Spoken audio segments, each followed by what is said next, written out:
94.3 माई FM पर जीना इसी का नाम है में माही आ चुकी है। आज आपको मिलवाती हूँ रवि शर्मा से। 26 साल का सॉफ्टवेयर इंजीनियर, जैसा नाम वैसी लाइफ, बिल्कुल सीधी साधी। ऑफिस से घर, घर से ऑफिस, मंडे से फ्राइडे इसी इंतजार में बीतता कि सैटरडे संडे कब आएगा। छुट्टी के 2 दिन, दिन भर सोना, टीवी देखना, शाम को दोस्तों के साथ घूमना फिरना। कोई भी प्रॉब्लम नहीं थी, पर बस मम्मी के पैर का फ्रैक्चर हो गया था और डॉक्टर ने 3 हफ्ते के लिए प्लास्टर बांध दिया था। मम्मी के लिए थोड़ा परेशान था, पर उससे ज्यादा इस बात की टेंशन थी कि अब मम्मी उसे ही घर का सामान लेने के लिए सुपरमार्केट भेजेंगी। अगर रवि को किसी 2 चीजों से बेहद चिढ़ थी तो वो ट्रैफिक जैम और सुपरमार्केट। इस बार तो वीकेंड आया और वही हुआ जिसका रवि को डर था। मम्मी ने एक लिस्ट थमा दी घर के सामान की और रवि ने बहाने सोचने शुरू किए। लेकिन रवि सुपरमार्केट से इतना चिढ़ता क्यों है और क्या बहाने बनाए उसने, जानिए अगले गाने के बाद। 94.3 माई एफएम पर मैं हूँ माही। घर के पास ही जब नया सुपरमार्केट आया था तो पहले ही दिन मम्मी उसे साथ ले गई थी। इतना बड़ा एरिया, इतना सामान, हर सामान के अलग एरिया, दाल, तेल, टूथपेस्ट, ड्राई फ्रूट्स, मसाले, सबके बड़े बड़े काउंटर्स, हर सामान पे अनगिनत ऑफर्स और लोगों की भीड़। उस दिन मम्मी को घर का सामान लेने में 2 घंटे लगे, पर उनके चेहरे की खुशी देखकर लग रहा था कि वो किसी सुपरमार्केट में घंटों बिता सकती हैं। उस दिन रवि को पता चला कि पापा मम्मी के साथ कभी शॉपिंग पर क्यों नहीं आते। उसके बाद सुपरमार्केट जाकर घर का सामान लाना मम्मी के लिए हर हफ्ते का नियम बन गया था। रवि भी हर हफ्ते किसी न किसी बहाने से अपनी जान छुड़ा लेता इस काम से। मैं क्या करूँगा, वहाँ बहुत भीड़ होती है, आप मेरे लिए सब कुछ तो ले आती हो। और माँ को भी शायद अकेले जाना ही अच्छा लगता, कोई टोकने वाला जो नहीं होता। पर इस बार जब हाथ में लिस्ट आई तो रवि के बहाने शुरू हुए। माँ, ये श्याम अग्रवाल स्टोर है ना, यहाँ से मंगवा लो, वो तो होम डिलीवरी भी करते हैं। पहले तो हम वही करते थे ना। पर मम्मी से कौन जीत सकता था। अग्रवाल वाला कितनी गंदी दाल देता है, चीनी में चींटियां होती हैं, 1 रुपए का डिस्काउंट नहीं देता। और सुपरमार्केट में सैटरडे को डिस्काउंट्स होते हैं, 1 तेल के साथ 1 फ्री, और दाल चीनी में 20% एक्स्ट्रा, और कॉर्नफ्लेक्स के साथ नूडल्स। ओह गॉड, मम्मी को तो सारे स्कीम्स मुंह ज़बानी याद थे, ऊपर से उनका सेंटी डायलॉग, मेरा पैर क्या टूट गया, अब तो तू इतना भी काम नहीं कर सकता मेरा। रवि की एक न चली और आखिर उसे सुपरमार्केट जाना ही पड़ा। वहाँ क्या हुआ जानिए कुछ देर में। 94.3 माई एफएम पर आप हैं माही के साथ। सुपरमार्केट पहुंचते ही रवि ने ट्रॉली उठाई और एक एक करके लिस्ट का सामान डालना शुरू किया। प्रॉब्लम तो ये थी कि 10 चीजों के लिए 10 अलग अलग काउंटर्स पे जाना, फिर माँ के बताए हुए ऑफर्स के अनुसार सामान खरीदना। ऊपर से इतनी भीड़ थी सुपरमार्केट में। रवि ने आसपास देखा, सबकी ट्रॉलीज जूसेस, मिठाई के पैकेट्स, गिफ्ट बैग से भरी हुई थी। आखिर दिवाली में कुछ ही दिन बचे हैं, तो इसके लिए भीड़ कुछ ज्यादा ही लग रही थी।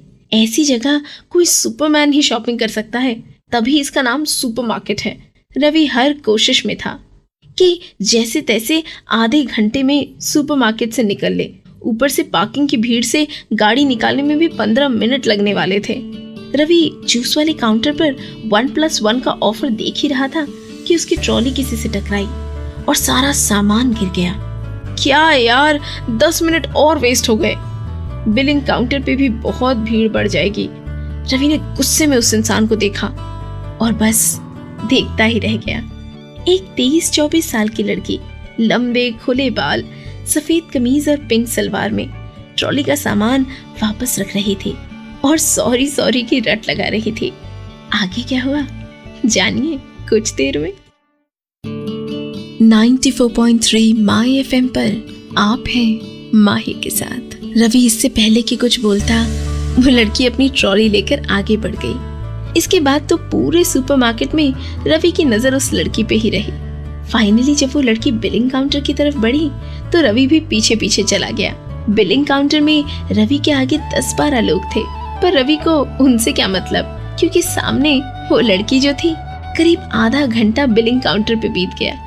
ट्रॉली देखकर ये पता चला कि शायद अकेली रहती थी, क्योंकि ट्रॉली में नूडल्स, जूसेस और इंस्टेंट फूड के पैकेट्स थे।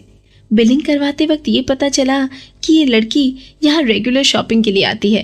लड़की ने पूछा, भैया कोल्ड क्रीम नहीं है क्या? बिलिंग काउंटर वाले ने कहा, मैडम कल नया स्टॉक आएगा। रवि ने जल्दी जल्दी अपने सामान की बिलिंग कराई और उसकी नजरें उस लड़की को पार्किंग की भीड़ में भी ढूंढती रहीं। जब सुपरमार्केट में इतनी भीड़ थी तो पार्किंग के बाहर तो ट्रैफिक जाम लगना ही था। 10 मिनट से रवि गाड़ी निकालने की कोशिश में लगा था। हर तरफ से हॉर्न्स की आवाज, पर आगे की कुछ गाड़ियां बढ़ ही नहीं रही थी। रवि ने उतर कर देखा तो सामने किसी की गाड़ी फंसी हुई थी। क्या यार, लोगों को रिवर्स करना भी नहीं आता और जाम लगा देते हैं। अपने आप से बातें करते हुए जब रवि उस गाड़ी तक पहुंचा तो उसने उस लड़की को दोबारा देखा। क्या लक था रवि का। पर आगे क्या हुआ जानिए कुछ देर में। 94.3 माई FM पर जीना इसी का नाम है में आप हैं माही के साथ। पहली नजर में जिसने घायल किया हो उसी लड़की को हेल्प करने का मौका भी मिल जाए रवि को, ये तो उसने सोचा ही नहीं था। रवि ने एक मौका बिना गवाए, आपको हेल्प चाहिए क्या? और लड़की ने तुरंत हाँ में सर हिलाया। एक्चुअली मुझसे रिवर्स नहीं हो रही और इतना हॉर्न बजा रहे हैं ये सब। रवि ने लड़की की मदद की और नाम पता चला, नैना। थैंक्स बोल के नैना तो जल्दी जल्दी निकल गई, पर रवि के मन में उसकी बड़ी भूरी आंखें जैसे बस गई थी। उसके बाद तो मम्मी कुछ बोले या नहीं, रवि खुद ही पूछता, कुछ लाना है सुपरमार्केट से? ऑफिस से सीधा सुपरमार्केट जाता और 1-2 घंटे नैना को ढूंढता रहता। 2-3 दिन निकल गए पर नैना नहीं दिखी। रवि परेशान था, पर करे भी क्या? ऐसे थोड़ी ना कोई लड़की मिल जाती है, कोई पिक्चर थोड़ी है ये, असली लाइफ है।